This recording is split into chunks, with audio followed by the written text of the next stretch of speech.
O tema da minha conversa hoje com o Fernando Zanluc é uma sugestão da Ana, que mora no centro e mãe de um filho adolescente. Ela quer saber por que os adolescentes fantasiam demais, vivem num mundo particular, só deles, muitas vezes bem distante da realidade.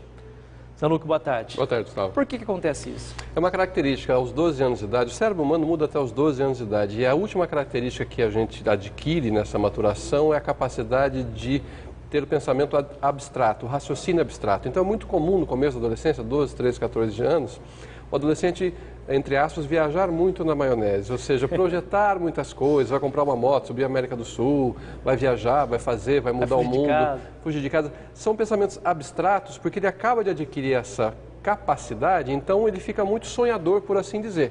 Aos poucos, durante a adolescência, a realidade vai se apresentando, mas é inclusive um tipo de pensamento muito útil na adolescência, no sentido de renovação que a juventude traz para a vida adulta. E como é que o pai explica para o filho, fala, filho, bota o pezinho no chão, fica quietinho aí, você tem 12, 13 anos, você vai crescer, amadurecer. Muitas vezes o jovem não entende isso. Então, antes do pai falar, ele tem que ouvir. Para o adolescente, esses sonhos que ele tem, esses pensamentos, são muito reais. E ele quer ser considerado, quer ser ouvido. Então, uma coisa que sempre vale, em todo caso de pais para filhos, antes de falar, primeiro escute. Se você quer que alguém te escute, te dê atenção, primeiro dê atenção, dê ouvidos. Escute bem o que ele está falando, analise o sonho. E aí você vai questionando, e como você pretende fazer isso? Mas numa boa, não assim, mas como é que você vai fazer isso? De que jeito? Será que dá? Será que não dá? Vamos ver, porque não é para já. São sonhos, são prospecções. Você não pode chegar e falar, você está falando besteira e pronto, acabou, que você corta o canal de comunicação. Bom, e muitas vezes o adolescente não quer ouvir os pais. Tem uma pergunta que chegou aqui, ó. Tem como evitar que o filho adolescente fique rebelde e se afaste dos pais? Aquela música do Traje a Rigor, né? O rebelde sem causa. O adolescente tinha tudo em casa, mesmo assim queria se revoltar. Não, isso não tem como evitar, aliás, é muito necessário. O que acontece? Os pais precisam entender uma coisa muito simples. Tem duas portas. O pai sabe que por aqui, pela direita, é melhor. Ele fala para o filho, vai pela direita que é melhor do que pela esquerda. Aí o filho, o senhor acha melhor pela direita? O adolescente sabe que é melhor, ele vai pela esquerda. Por que isso? Porque, na verdade, os pais precisam entender. Se um filho adolescente fizer tudo que o pai disser, toda a orientação, como é que ele vai aprender a pensar por si mesmo? O filho quer que o pai respeite e tenha confiança e admiração por ele. É claro que ele ainda não sabe escolher, mas ele precisa escolher por ele, até para o pai ver que ele dá conta. E se esse pai tiver um filho que só faz o que ele manda, como é que esse filho vai se virar sem ele? Ah, meu filho é ótimo, excelente, faz tudo que eu mando. Desculpa a expressão, um pau mandado. Algum pai quer ter um filho assim? Então os pais precisam entender que a rebeldia é um processo de independização necessária e gradativa. É claro que a gente não pode deixar ele decidir tudo, mas os confrontos vão existir até para que o filho possa se mostrar competente para o pai. Agora tem situações em famílias também que os pais não conversam com os filhos e vice-versa. Aí é complicado, né, Zanluc? Então, quando acaba o diálogo, é uma questão assim de narcisismo. Tem pai que não admite perder a autoridade, tem filho que não admite não ser ouvido, são posições radicais.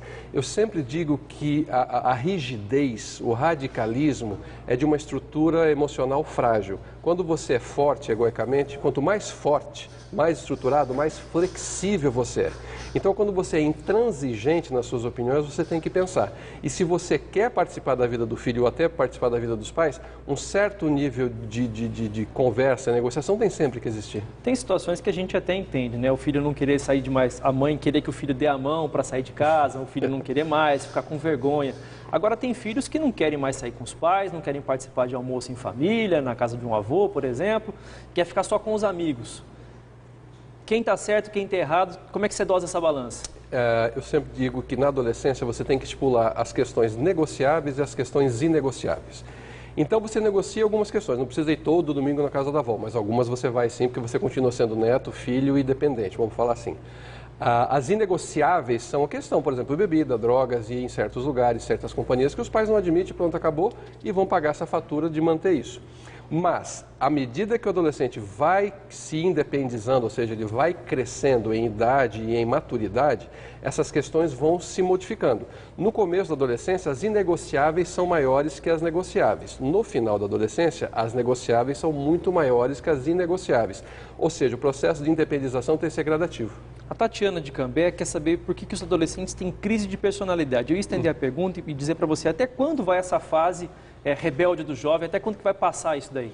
Quando ele, o adolescente, o que é? Ele era criança e perdeu a identidade infantil. Perdeu, ele não pode mais brincar de carrinho, aliás, tiram um sarro dele e tal, mas ele não ganhou uma nova identidade. Ele perde o seu parâmetro. Por isso, inclusive, ele testa limites, se coloca em situações de risco, porque é a noção de limite que dá a noção de identidade. Onde eu começo, onde eu termino, eu sei quem eu sou. Como eu perco o limite, eu perco o parâmetro de identidade, eu preciso testar os meus limites, o que é perigoso às vezes.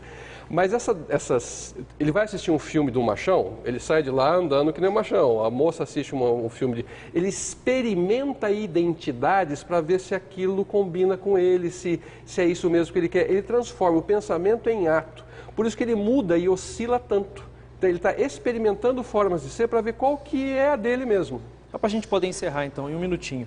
Quando os pais trazem questões mal resolvidas em sua história de vida, o que eles podem fazer para não projetar os problemas na hora de lidar com os conflitos dos filhos? Isso é a grande questão do conflito de pais e filhos. A adolescência dos filhos remete os pais à própria adolescência, reaviva na memória deles todos os conflitos que eles passaram. Porque a adolescência é uma fase linda, mas é uma das fases mais difíceis emocionalmente pelas quais se passar.